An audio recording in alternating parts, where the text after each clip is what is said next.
La pollution de l'air aurait un impact sur le développement de la maladie d'Alzheimer.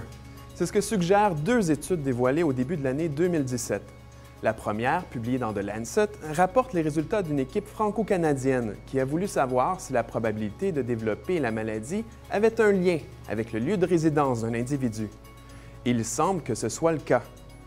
Les chercheurs ont suivi le déplacement d'environ 6,6 millions d'adultes ontariens pendant plus de 10 ans.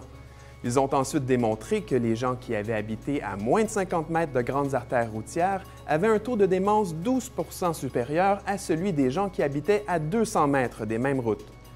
Le chiffre paraît petit, mais il est significatif. Il suggère qu'un cas d'Alzheimer sur 10 serait lié à la proximité des grandes artères routières. Par contre, il est trop tôt pour dire si la pollution de l'air elle-même est en cause ici. Les chercheurs derrière l'étude indiquent que le bruit et le stress occasionnés par la proximité des voies routières pourraient aussi être en cause. Ceci dit, la seconde étude suggère que la pollution de l'air a un lien plus direct avec l'incidence de la maladie d'Alzheimer. Cette étude épidémiologique, publiée dans Translational Psychiatry, a démontré que les personnes qui avaient été exposées à des niveaux élevés de particules ultra-fines dans l'air pendant leur vie avaient 2 fois plus de chances de développer l'Alzheimer.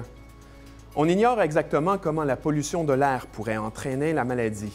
On sait toutefois que les petites particules, celles de moins de 200 nanomètres, peuvent entrer directement dans le cerveau de rongeurs pour y causer de l'inflammation. C'est par ce mécanisme que la maladie pourrait se déclencher. Il faudra attendre toutefois de nouvelles études pour confirmer cette hypothèse et s'assurer que la pollution de l'air est en cause.